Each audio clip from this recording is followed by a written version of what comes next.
C'est notre 41e conférence.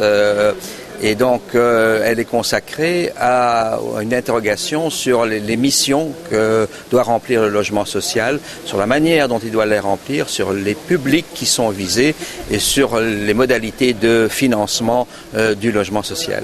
Il y a une crise du logement à La Réunion. Pourquoi? Parce que sur ce petit pays, il faut loger aujourd'hui une population en attente de logements sociaux, mais aussi en attente de logements pour devenir propriétaire.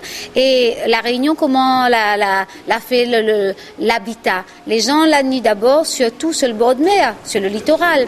Et n'a pas gardé l'appropriation sur les communes à mi-hauteur ou même dans les hauts. Et aujourd'hui, le Conseil général, on sent bien qu'il y a un autre regard à porter sur l'habitat à La Réunion. Pour avoir une petite case, il faut monter maintenant un peu plus dans les hauts.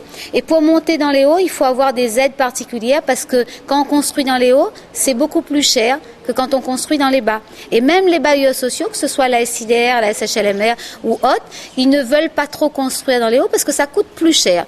Donc il y a une vraie réflexion stratégique à mettre en place avec des spécialistes qui sont venus de tous les pays francophones et qui peuvent nous apporter aussi leur regard, leur réflexion, qui peuvent aider les Réunionnais, les politiques que nous sommes, les bailleurs sociaux, la SIDR, à voir comment à La Réunion on peut travailler sur un autre type de logement.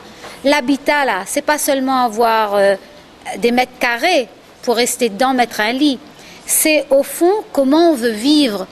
C'est comment on veut vivre à La Réunion qui va définir pour nous comment on doit construire demain. Notre problématique aujourd'hui, c'est de pouvoir continuer à offrir un logement décent pour les plus défavorisés et en même temps un logement qui soit conforme aux meilleures préconisations du développement durable. Nous sommes en plein dans ces problématiques aujourd'hui. Nous essayons de construire pour les générations futures en essayant d'économiser la planète, alors que les pays du Nord, pendant des années, ont été les pays du gaspillage. Nous avons beaucoup à apprendre des pays du Sud qui font partie du réseau, qui eux n'ont pas eu droit au gaspillage parce qu'ils étaient dans des conditions économiques très différentes. Et de ce point de vue, je pense que leur apport dans ce genre de conférence peut nous apprendre beaucoup de choses.